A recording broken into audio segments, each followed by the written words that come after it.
Secret recipe MDH का जीरा SIP जल जीरा मसाला। सिप सिप जीरा सिप MDH का जल और जीरा सिप MDH का जल जीरा सिप।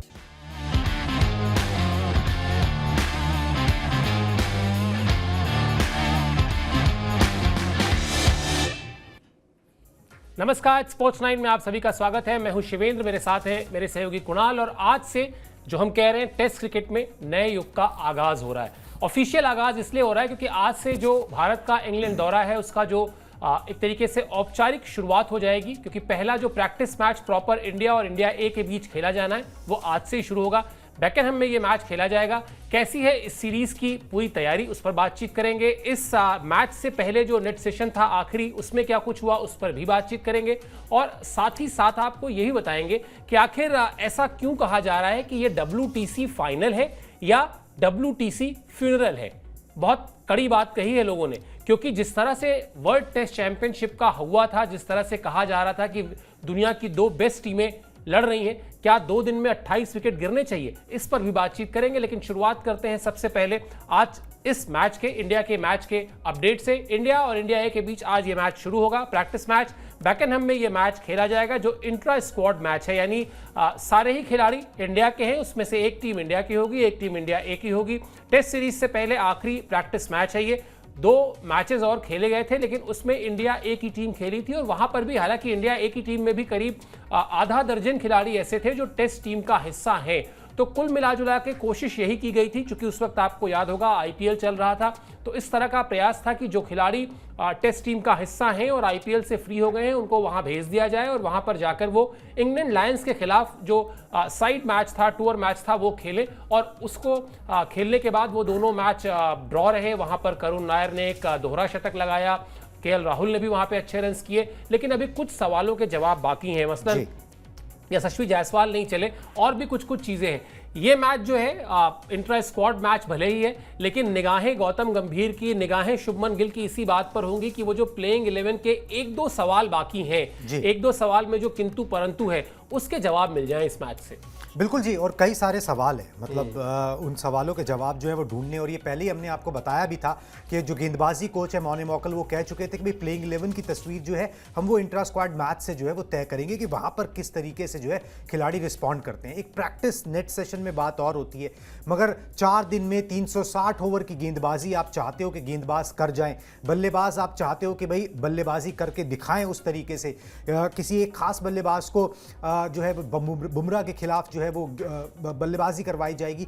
इतनी बहुत सारी टैक्टिकल चीज़ें होती है जो इसके अंदर आप देखना चाहते हो, परखना चाहते हो। उसके बाद आप एक फैसला लेना चाहते हो कि हाँ भाई इस सिचुएशन के अंदर ये खिलाड़ी जो है वो बेटर परफॉर्म करता है, इसको फिर आप 18 में से जो है वो 11 का एक फैसला, एक तस्वीर जो है वो खींचोगे। मोटे मोटे सवाल क्या मैं बता देता हूं, उन पर डिटेल में बात जो है वो आगे कर लेंगे। भाई पहला सवाल यही है कि जसप्रीत बुमराह का जोड़ीदार कौन होगा। आपके पास ऑप्शंस है, आकाशदीप है, प्रसिद्ध कृष्णा है, मोहम्मद सिराज हैं, उनका जोड़ीदार कौन होगा, थर्ड पेसर कौन होगा। अगर आप एक जडेजा के साथ जाओगे या कुलदीप के साथ जाना चाहते हो, आप शार्दुल ठाकुर को ऑलराउंडर लेना चाहते हो, नीतीश कुमार रेड्डी को लेना चाहते हो, कुछ इसी तरीके के बैटिंग ऑर्डर किस तरीके से होगा, ये सब चीजें जो है ना वो इन 4 दिनों के अंदर टीम इंडिया जो है वो सॉर्ट आउट कर लेना चाहती है। और इसके लिए कुछ खास रिक्वेस्ट भी जो है वो मेरे ख्याल से गौतम गंभीर ने की है, जिसको इन ऑल प्रोबेबिलिटी मान ही लिया जाएगा कि भाई ये क्लोज डोर होगा, मतलब मीडिया जो है वो अलाउड नहीं होगी। दरअसल जो जहां पर ये हो रहा है, कैंट जो वो एरिया है उसके साथ ही में रोड है। अब उस रोड से अगर मीडिया वाले जूम करें तो आपको दिख जाए कि कौन बल्लेबाजी कर रहा है, ठीक है, मगर वो अलाउ नहीं किया जा रहा। अब वो कह रहे हैं कि भाई इसको थोड़ा सा इधर ले जाते हैं और यहाँ पर जो है ना वो वो लगे हुए हैं जिससे आगे का दिखेगा नहीं, ठीक है। तो भाई इस मैदान से जो पिच थी इसको छोड़ के दूसरे अंदर वाले मैदान पे आ जाओ और वहां पर करते हैं। ये ऑस्ट्रेलिया से पहले भी किया गया था। अब वो डराने वाली बात नहीं कर रहा हूं कि मैं ऑस्ट्रेलिया में फिर हुआ क्या था वो सबने देखा, ठीक है, मगर ये यहां पर भी किया जा रहा है। तो कोई टैक्टिक है, पता नहीं अंदर ऐसा क्या किया जाता है जो आप लोगों से छुपाना चाहते हो। बिल्कुल, और आपने कहा ऑस्ट्रेलिया में भी ऐसा किया गया था 2007 वर्ल्ड कप में, जब भारतीय टीम पहले राउंड में बाहर हो गई थी ना। उससे पहले भी राहुल द्रविड़ जिस तरह की प्रैक्टिस चाहते थे और जिस तरह से पिच को उन्होंने जाके देखा था, यही लग रहा था कि वो सब कुछ छुपा के करना चाहते हैं। पता नहीं कौन सी प्लानिंग लीक हो जाती है। मुझे लगता है क्रिकेट को जब तक आप गेंद और बल्ले की लड़ाई रखते हैं ना, तब तक आप सफल रहते हैं। जब आप उसमें बहुत सारे कॉम्प्लिकेशन डाल देते हैं तब फिर वो चीजें फंसती हैं। खैर, हो सकता है इसके पीछे कोई स्ट्रैटेजी हो। कल जैसे मैंने कुणाल से पूछा कि इंट्रा स्क्वाड मैच क्यों खेलते हैं? तो इन्होंने कहा कि कई बार ऐसा होता है कि जो विरोधी टीम होती है वो आपको अपने सी ग्रेड के प्लेयर्स देती है, तो आप तैयारी भी नहीं कर सकते हैं, आपको मुकाबला ही नहीं मिलता उस मैच में जिसको आप साइड मैच के तौर पर खेल रहे हैं। आप तो पूरा पसीना बहा रहे हैं लेकिन आपको कुछ मिल नहीं रहा है वहां से। तो इससे अच्छा है अपनी टीम से खेलें, अपनी टीम आपको बेहतर फाइट दे सकती है। ये अपडेट आपको दिखाते हैं जिसमें हम आपको बता रहे हैं कि आखिर क्या, अभी जैसा कुणाल ने कहा भी कि ये जो मैच है ये 4 दिन तक चलेगा, कई खिलाड़ियों की परफॉर्मेंस पर नजर रहेगी। अभी यही हम चर्चा भी कर रहे थे। यशस्वी जायसवाल पर अलग से बात करना जरूरी है, इन पर बात करेंगे क्योंकि उनके परफॉर्मेंस पर सबसे ज्यादा नजर रहने वाली है। अचानक यशस्वी जायसवाल जो है वो टीम के सीनियर प्लेयर हो गए कहना चाहिए, या टीम के एक ऐसे खिलाड़ी हो गए जिन पर जिम्मेदारी अब ज्यादा है। केएल राहुल और करुण नायर को लेकर ज्यादा टेंशन नहीं है क्योंकि दोनों की ही फॉर्म अच्छी है। दोनों ने ही जो साइड मैचेस खेले गए थे इंग्लैंड लायंस के खिलाफ वहां पर अच्छा परफॉर्मेंस किया था। ऑलराउंडर खिलाड़ियों को लेकर बातचीत होगी जिसका जिक्र अभी कुणाल ने बहुत डिटेल में किया कि किस तरीके से आपके सामने 4 ऑलराउंडर्स हैं, अब आप किसके साथ जाना चाहते हैं। शायद पिच के हिसाब से, शायद मौसम के हिसाब से ये चीजें आप तय करेंगे, लेकिन यहां पर एक पेच ये भी है कुणाल की, आप मैच देख तो रहे हैं केंट में खेलते हुए इन खिलाड़ियों को, लेकिन मुकाबला लीड्स में होना है। और फिर वही वाली बात है कि आप कानपुर में आपने प्रैक्टिस मैच खेला और बैंगलोर में जाके आपको असली मैच खेलना है, या आपको मोहाली में जाके मैच खेलना है, तो वो तो फिर आपके लिए मौसम तो बदल ही गया। और मतलब ऐसा भी नहीं है कि इंग्लैंड में या लंदन के आसपास जो है वो मौसम हर जगह एक जैसा ही रहता है, थोड़ा बहुत 19-20 हर जगह होता है। तो मुझे लगता है कि शायद किसी मौसम, किसी पिच से ज्यादा आपको ये देखना पड़ेगा कि किस खिलाड़ी का मोमेंटम बेहतर है, किस खिलाड़ी का वो जो कल आप कह रहे थे जज्बा, किसके अंदर भूख ज्यादा है अपने आप को साबित करने की। ये सब चीजें ज्यादा इंपॉर्टेंट हो जाएंगी। पिच और बाकी वेदर वगैरह बाद में देखा जाएगा। लेकिन मेरा सवाल जो है वो यशस्वी जायसवाल को लेकर है। रोहित शर्मा जब तक थे तब तक रोहित शर्मा पर ये जिम्मेदार, और ये बड़े बल्लेबाजों की खूबी भी होती है कि वो अपनी बल्लेबाजी के साथ साथ सामने वाले से बल्लेबाजी करवा लेते हैं। उदाहरण के लिए मान लीजिए आप ऑस्ट्रेलिया का सामना कर रहे हैं और आपके सामने हेजलवुड हैं या मिचेल स्टार्क हैं या पैट कमिंस है और रोहित शर्मा है, वो जाकर कह सकते थे यशस्वी को कि तुम्हें अगर पैट कमिंस में प्रॉब्लम हो रही है कोई बात नहीं, सिंगल लेके स्ट्राइक मुझे दे दो, मैं संभाल लूंगा, मैं देख लूंगा। ऐसा उल्टा भी हो सकता है, यशस्वी जायसवाल भी कह सकते हैं। वो जो ट्यूनिंग होनी चाहिए वो ट्यूनिंग बड़ी अच्छी डेवलप हो गई थी दोनों में। अब जब रोहित नहीं है, यशस्वी जायसवाल का रोल बड़ा है और अब उस रोल पर उनकी जो कहा जाता है टेस्ट, वो टेस्ट भी बड़ा होने वाला है। बिल्कुल जी, बड़ा टेस्ट होगा और उसके लिए तैयार है। मतलब मैंने जितना भी हम लोगों ने देखा, रोहित शर्मा जितना उनको ट्रांसफर कर सकते थे अपनी नॉलेज, जितना उन्होंने वेस्ट इंडीज के दौरे पर जब वो टेस्ट मैचेस खेल रहे थे तो विराट कोहली जितना उनको समझा सकते थे अपनी तरफ से, जितना भी बातचीत करके समझाया जा सकता है वो किया जा सकता है। अब ये लर्निंग ना कभी तो खत्म होती ही है, कभी आपको खुद मैदान पर उतरना पड़ता ही है। आप हमेशा कोच नहीं कर सकते हो कि भैया आप तैयारी कर रहे हो। तो यशस्वी जायसवाल और पूरी टीम के लिए वो दौरा आ गया है, वो दिन आ गया है कि जब आपके ऊपर वो हाथ नहीं है कि भाई जो देख लेंगे, ठीक है, जो भी होगा देखा जाएगा, तुम अपना जाके खेलो। अब आपको अपने प्रदर्शन पर जो है ना और बहुत ज़्यादा ध्यान देना है, क्योंकि एक तो अब आपको ही देखना है और दूसरा आपको ही देखने वाला नहीं है, ठीक है। तो यहाँ पर जो है वो परफॉर्मेंस का प्रेशर जो है ना वो ज़रूर रहेगा। कॉन्फिडेंस यशस्वी जायसवाल को इस बात का ज़रूर रहेगा कि भाई जब इंग्लैंड आई थी इंडिया के अंदर तो मैंने उसी पेस अटैक या उसी तरीके के गेंदबाजों को जो है खूब पिटाई लगाई थी, तो वो कॉन्फिडेंस ज़रूर रहेगा। मगर इन सब चीज़ों में ना मेरे को बस एक चीज़ नज़र आ रही है। रिकी पॉन्टिंग वैसे तो एशेज़ बहुत जीती ऑस्ट्रेलिया ने इंग्लैंड में जाके, मगर ये कि रिकी पॉन्टिंग ने जीती थी तो उस समय उन्होंने एक बात बोली थी कि भाई आपको ना वो बात मेरे साथ रह गई। उन्होंने बोला कि यहाँ जीतने का ना एक ही फॉर्मूला है, आपको स्विंग करनी आनी चाहिए और स्विंग खेलना आना चाहिए। अगर ये चीज आपको आती है तो फिर आप निश्चिंत होके जाइए और तबादब बल्लेबाजी करिए, गेंदबाजी करिए, कोई दिक्कत नहीं है। तो आपको ऐसे ही बल्लेबाज चुनने, ऐसे ही गेंदबाज चुनने जिनको आप ये करो कि भाई ये इस कंडीशन में इंग्लैंड बॉलर से ज्यादा स्विंग करा सके और ऐसे बल्लेबाज जो उस स्विंग को काउंटर कर सके। अगर ये आपने सॉर्ट आउट कर लिया तो आपका दौरा सॉर्ट आउट हो जाता है, उसके बाद दिक्कत नहीं रहती, क्योंकि स्विंगिंग बॉल यहां परेशानी पैदा करती है। तो मेरे ख्याल से यशस्वी जायसवाल उसके लिए तैयार हैं। वो मैदान पे अब पता लगेगा कि वो अपनी प्लानिंग को किस तरीके से अमली जामा पहनाते हैं, क्योंकि स्विंगिंग बॉल ही जो है वो परेशानी यहाँ पर क्रिएट करेगी। और इंग्लैंड में हम जानते हैं कि बॉल 10 ओवर नहीं, वो 30-30 ओवर तक स्विंग करती रहती है। बिल्कुल, तो फिर तो फॉर्मूला बड़ा सिंपल है, हिम्मत दिखाइए, बैटिंग क्रीज से थोड़ा आगे खड़े होकर बल्लेबाजी कीजिए ताकि स्विंग करने के लिए आप समय ना दीजिए, लेकिन फिर उसके लिए वो रिएक्शन टाइम कम हो जाता है। बिल्कुल, रिएक्शन टाइम कम हो जाता है। वो रिस्क लेने की क्षमता भी आपके अंदर होनी चाहिए, जिसका जिक्र भी कुणाल कर रहे थे। चलिए अब आपको बताते हैं वो जो चौथा नेट सेशन हुआ भारतीय टीम का वहां क्या क्या हुआ। वो नेट सेशन जो था वो वैकल्पिक था, ऑप्शनल था, और उसमें जो है तेज गेंदबाजों ने आराम किया। उसमें तेज गेंदबाजों ने कोई नेट प्रैक्टिस नहीं की, बल्कि स्पिनर्स पहुंचे थे सारे के सारे, लेकिन बुमराह, सिराज, आकाशदीप, शार्दुल ने इस ऑप्शनल नेट सेशन में हिस्सा नहीं लिया। सभी प्रमुख गेंदबाजों ने भी अभ्यास किया, माफ कीजिए सभी प्रमुख बल्लेबाजों ने भी अभ्यास किया, लेकिन जो तेज गेंदबाज थे उन्होंने रेस्ट किया, रेस्ट डे मनाया। और समझ में भी आता है क्योंकि इससे पहले जो 3 या 4 नेट सेशन थे उसमें लगातार इन गेंदबाजों ने इंक्लूडिंग जसप्रीत बुमराह लगातार मेहनत की थी, लगातार मशक्कत की थी, और इसीलिए ये तय हुआ होगा कि चलिए अब इस ऑप्शनल नेट सेशन से तेज गेंदबाजों को थोड़ी राहत दे देते हैं ताकि वो रिकवर कर सकें। अब आपको बताते हैं गौतम गंभीर का वो खास मैसेज, एक मैसेज उन्होंने दिया है जिसकी चर्चा कल भी सोशल मीडिया में थी, आज भी है, कि वो मैसेज जिसमें वो बहुत साफ तौर पर कह रहे हैं कि 2 ही तरीके हैं, या तो हम हाथ पे हाथ रख के बैठ जाएं और कहें कि साहब अब रोहित नहीं है, विराट नहीं है और अश्विन नहीं है तो हम क्या ही खेलेंगे, या दूसरा तरीका है कि हम कहें कि कोई बात नहीं, रोहित नहीं है, विराट नहीं है और अश्विन नहीं है तो भी क्या, ये क्रिकेट है और अगर ये टीम गेम है तो ये टीम है और भारत की टीम है,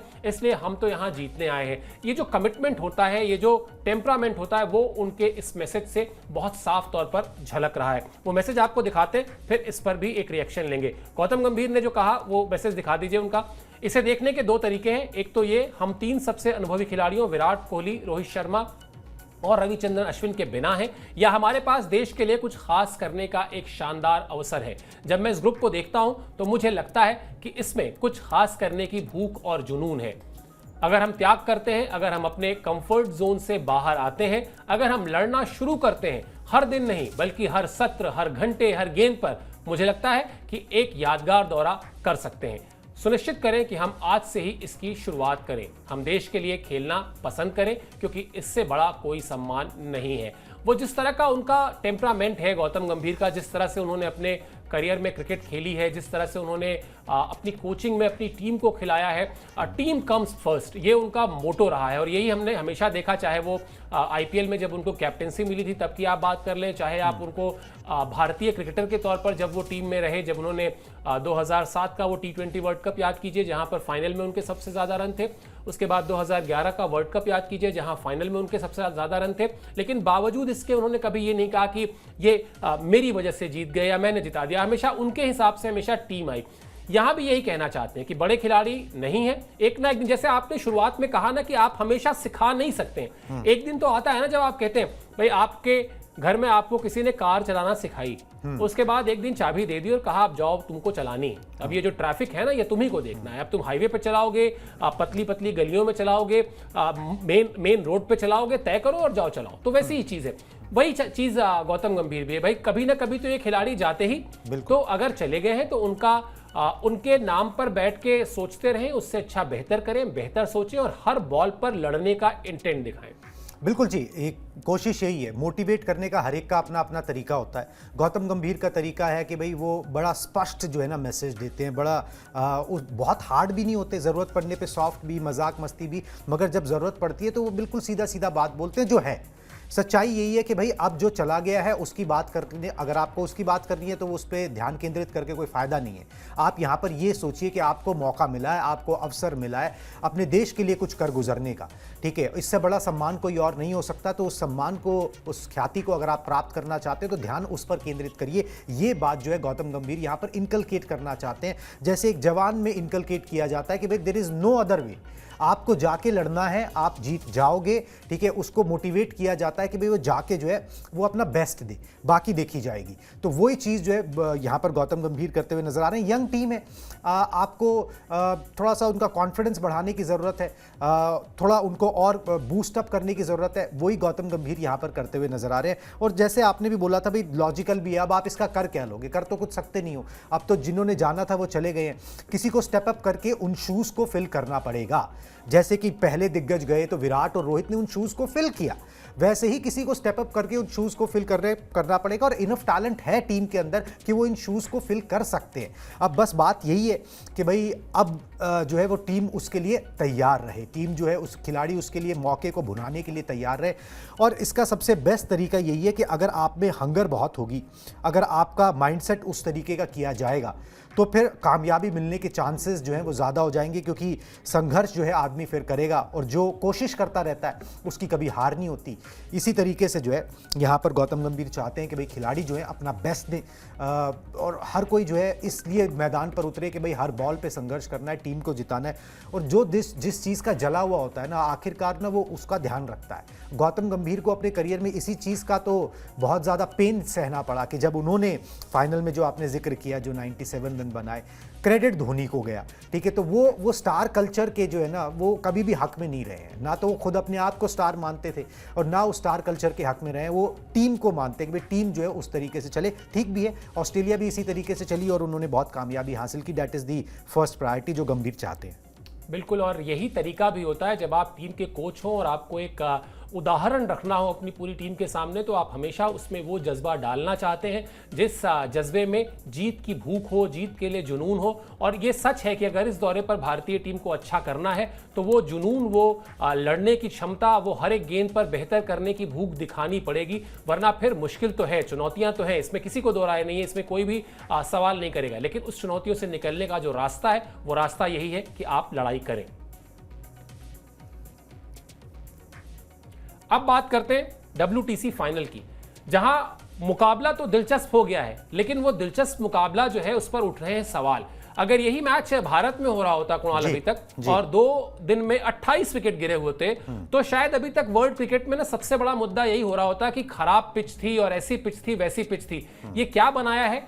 लॉर्ड्स के मैदान में क्रिकेट का मक्का कहा जाता है, जिस मैदान को जो होम ऑफ क्रिकेट वहां का टैग लाइन है, वहां पर मुकाबला खेला जा रहा है ऑस्ट्रेलिया और साउथ अफ्रीका के बीच। उस मुकाबले की बात करते हैं, फिर इस पहलू पर भी बात करेंगे। सबसे पहले आपको बताते हैं तो अपडेट के जरिए कि अभी क्या कहानी है। अभी कहानी है मैच की कि दूसरी पारी जो आज तीसरा दिन है और रोमांचक मोड़ पर है भी इस फिलहाल जो मैच है, क्योंकि ऑस्ट्रेलिया का स्कोर दूसरी पारी में जो है वो 144 रन जरूर है, लेकिन 8 विकेट उसके गिर चुके हैं। लेकिन अब दूसरा पेच क्या है? पेच ये है कि जो बढ़त है उसकी वो 218 रन की हो चुकी है। मिचेल स्टार्क फिलहाल 16 रन बनाकर खेल रहे हैं, नेथन लायन 1 रन बनाकर क्रीज पर है। यानी साउथ अफ्रीका की टीम आज जब तीसरे दिन कोशिश करेगी कि वो गेंदबाजी करने जब आए, तो सबसे पहले उसका प्रयास यही होगा कि जितनी जल्दी 5 रन, 7 रन या 10 रन में इन दोनों बल्लेबाजों को भी आउट किया जाए, ताकि वो जो लक्ष्य है चौथी पारी में, वो जो अभी 218 रन ऑलरेडी हो गया है, वो किसी तरह से 225-230 के आसपास रहे। अगला अपडेट दिखा दीजिए किस तरह से इस मैच में ऑस्ट्रेलिया के दिग्गज जो है वो दूसरी पारी में भी फेल रहे। ख्वाजा जो है वो 6 रन बनाकर आउट हुए। ट्रेविस हेड, जिनकी लगातार बात हो रही थी, वो 9 रन बनाकर आए। वेबस्टर, जिन्होंने पहली पारी में बड़े उपयोगी रन बनाए थे, वो भी 9 रन बनाकर आउट हो गए।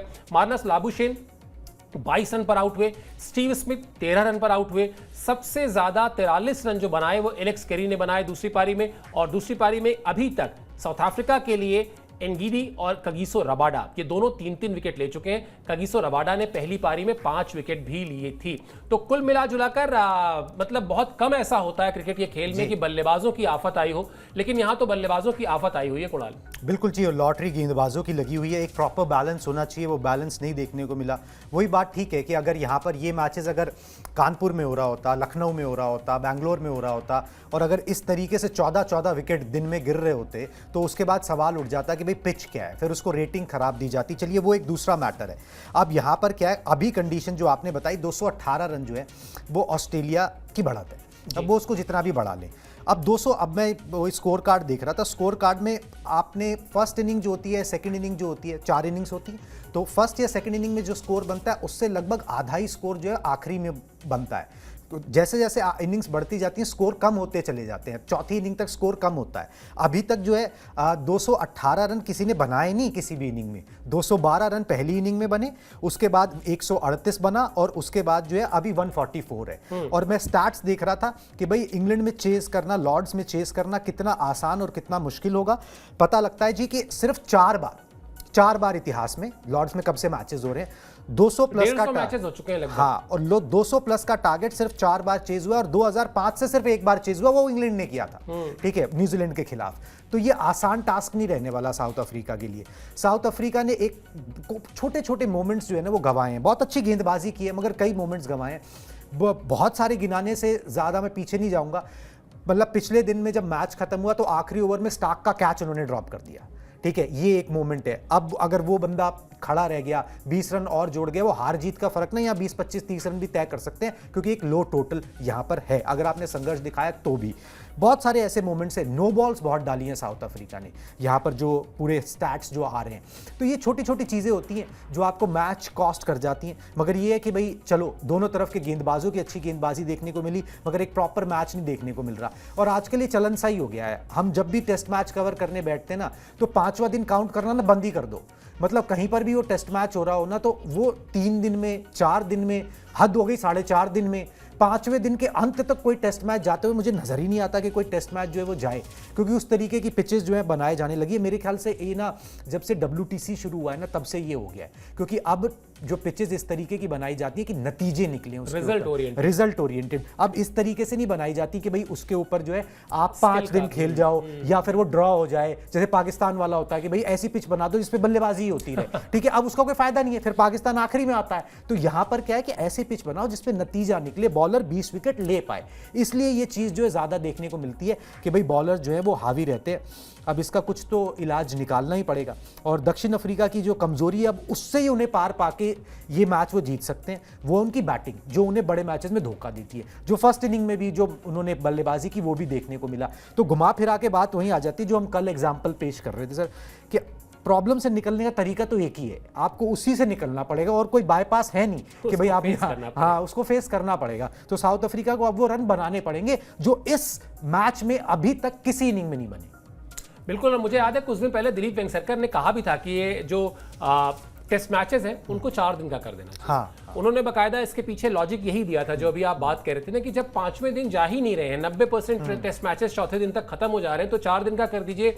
इससे बहुत सारा पैसा, लॉजिस्टिक, बहुत सारी चीजें उन्होंने कही थी, उस पर हमने शो भी किया था, मुझे याद है। चलिए, लेकिन अब जो कहानी है जो आप ये कह रहे हैं ना, कुणाल की 200 से ज्यादा रन बने नहीं है, बिल्कुल नहीं बने, लेकिन जरा सोचिए, एक हाइपोथेटिकल में सॉल्यूशन देता हूं, ऋषभ पंत को दे देते हैं वहां पर। हाँ, तो वो वैसे खेल जाए ना, फिर वो तो खेल नहीं रहे ना, ठीक है, या तो ऋषभ पंत चले जाएं या वो ऋषभ पंत की तरह खेलना शुरू कर दे। अगर आप खेलोगे डर डर के तो फिर होगा कैसे, और डरने का यहाँ मामला है ही नहीं, तो बड़ा मुश्किल है। और लुंगी एनगुडी ने, सर आप एक बात मैं कंप्लीट कर दूं, ये कि उन्होंने बोला, उनका बयान में देख रहा हूं, it won't be easy with the bowling lineup they have but we want to give ourselves a chance. तो वो खुद मान रहे हैं। बिल्कुल, और मानना पड़ेगा, अभी वो तो साफ दिखाई दे ही रहा है। लेकिन मुझे ऐसा लगता है कि जब आपके पास लेट्स से 225, 230 रन के आसपास का टारगेट हो ना, तो ये ठीक है, बल्लेबाजी नहीं चल रही है, साउथ अफ्रीका की नहीं चली है, लेकिन कप्तान के तौर पर विरोधी टीम के सामने भी ना बड़ा मतलब कश्मकश रहता है, करे क्या।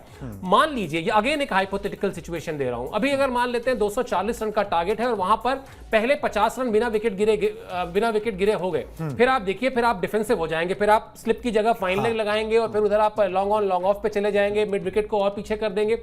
तो वो परिस्थितियां पैदा करने के लिए, जैसा आपने भी कहा कि साउथ अफ्रीका को वो टेम्परामेंट दिखाना होगा, एक दो बल्लेबाजों को जाकर वहां पर इंटेंट दिखाना पड़ेगा। आप जाके आप सोचिए ही मत कि ये कौन से विकेट है, कैसे विकेट है। समझ लो, ये ओडीआई गेम है, आपको 10 ओवर में 60 बना देंगे, T20 भी मान 10 ओवर में, हाँ, अगर 10 ओवर में 60 बना दोगे तो बैकफुट पर ऑस्ट्रेलिया ऑटोमेटिकली चले जाएगा, क्योंकि फिर बचा ही क्या। बिल्कुल, लेकिन ये लक्ष्य मुश्किल है। क्यों? क्योंकि साउथ अफ्रीका की जो हम बात कर रहे हैं वो आपको इस अपडेट में दिखाते हैं। पहली पारी में पूरी टीम सिर्फ 138 रन पर सिमट गई थी, दिखा दीजिए। बेहद मुश्किल है, क्यों? जीत का रास्ता, जो कि हम 225 रन के आसपास का एक बहुत ही छोटा टारगेट देख रहे हैं। लेकिन एक तो चौथी पारी का प्रेशर भी कुणाल होता है, हमेशा से टेस्ट मैचेस में रहता है वो। चौथी पारी में सामान्य पिच पर भी 225 रन जब एक टीम के पास होते हैं तो वो इसी इरादे से मैदान में जाती है कि ये अभी इस पर 50 रन जोड़ दीजिए, वो 50 रन जो चौथी पारी के प्रेशर के तौर पर इसमें जुड़ गए, तो वो भी कहानी है। इसके अलावा जो बात लुंगी एनगिडी ने कही कि वो बड़ी कमाल की गेंदबाजी कर रहे हैं, पैट कमिंस, हेजलवुड, स्टार्क जबरदस्त फॉर्म में है। पहली पारी में पैट कमिंस ने 6 विकेट लिए थे और दक्षिण अफ्रीका के बल्लेबाजों का कठिन इम्तिहान होने वाला है। तो जो बात हम कह रहे थे अभी थोड़ी देर पहले, वही करना पड़ेगा। या तो वहां पर टॉप ऑर्डर में से ये तय करके जाएं कि टॉप में जो 3 बल्लेबाज हैं उसमें से एक बल्लेबाज बिल्कुल अपने दिमाग को जैसे कहते हैं ना, कई बार दिमाग घर पे रख के फियरलेस क्रिकेट खेलनी होगी, वहां पर जाकर उसको, जैसे यहां पर वीरेंद्र सहवाग होते। मैं कह रहा हूं अभी यहां पर अगर साउथ अफ्रीका की टीम हटा दीजिए और अगर मान लेते हैं यहां पर इंडियन टीम होती है और यहां पर वीरेंद्र सहवाग होते, या यहां पर मिडिल ऑर्डर में आपके पास ऋषभ पंत होते, या यहां पर मुझे एक नाम मैं जरूर लूंगा मुरली विजय होते, उस तरह के बल्लेबाज अगर होते तो शायद फिर आपको लगता है कि अगर एक किसी खिलाड़ी ने 40-50 रन जोड़ दिए, और ऐसा नहीं है, नंबर्स बहुत कम है कुणाल, लेकिन हम जानते हैं कि टेस्ट क्रिकेट में कई बार ऐसा हुआ है कि पहली पारी में कोलैप्स होने के बाद भी दूसरी पारी में टीम ने रन्स बनाए हैं। वो जो ऐतिहासिक कोलकाता का टेस्ट मैच है जिसने टेस्ट क्रिकेट में फॉलो ऑन की परिभाषा को ही बदल दिया, टीमें फॉलो ऑन अब कम देने लगी, वरना पहले बहुत दिए जाते थे। वो जो भारत ने ऑस्ट्रेलिया को हराया था उस मैच में भी तो यही हुआ था। तो साउथ अफ्रीका को यहां पर अपना इंटेंट दिखाना होगा, उनके बल्लेबाजों को वो भूख दिखानी होगी जो जीत के लिए जरूरी है। लेकिन हाँ, अब वो जो सवाल उठ रहे हैं उस पर आ जाते हैं।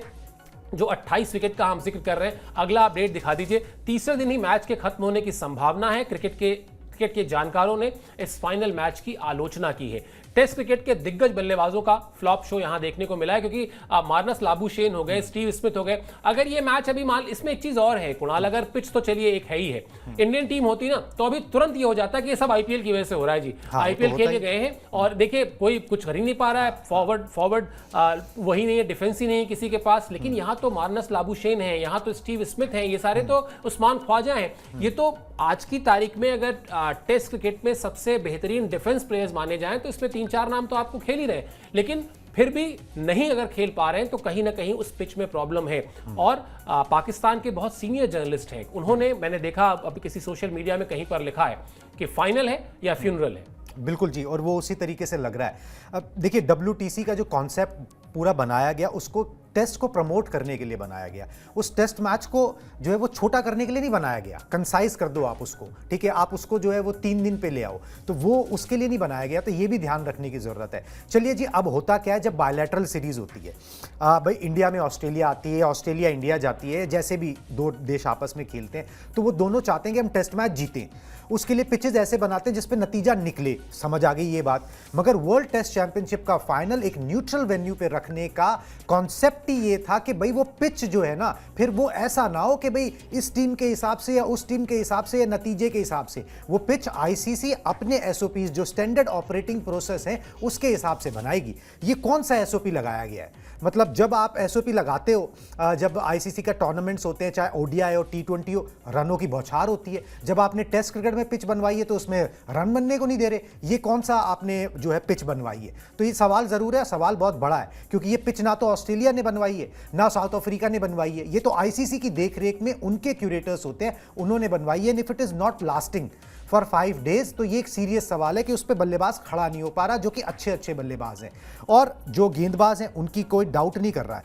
मगर पैट कमिंस 6-6 ले जा रहे हैं विकेटें, ठीक है, तो ये भी कुछ ज़्यादा हो रहा है और इस तरीके से बैलेंस जो है वो नहीं बनता है। इस पे सवाल ज़रूर उठने चाहिए और इस पर भी रेटिंग आनी चाहिए। ठीक उसी तरीके से जब एशियाई कंडीशंस के अंदर श्रीलंका, पाकिस्तान, इंडिया में मैचेस होते हैं, वहाँ पे तुरंत जो है ना वो आ जाता है कि भाई ये पिच जो है ये वेरी पुअर रेटिंग था, इसके ऊपर इतने डीमेरिट पॉइंट लगाए गए, इस पे अब इतने टाइम तक अगला मैच नहीं हो सकता। तो ये सारी चीज़ें ना लॉर्ड्स पे भी लगानी चाहिए कि भाई इस तरीके की पिच WTC के फाइनल में नहीं होनी चाहिए जहाँ कोई बैलेंस ही नहीं है बैट और बॉल के बीच में।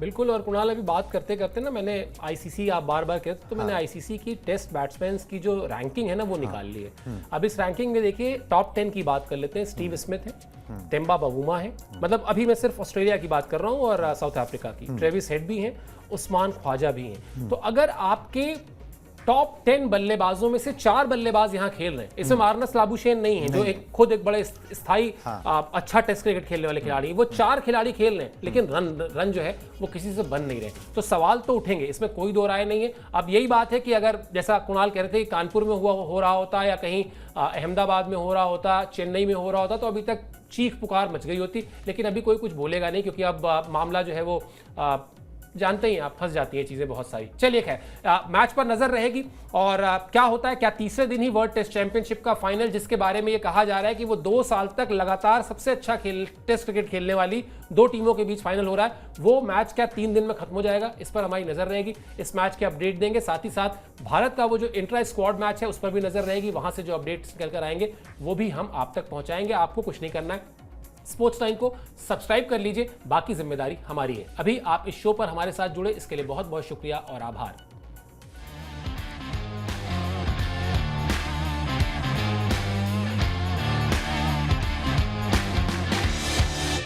ये है सीक्रेट रेसिपी MDH का जीरा सिर्फ जलजीरा मसाला। Sip, sip, jeera sip.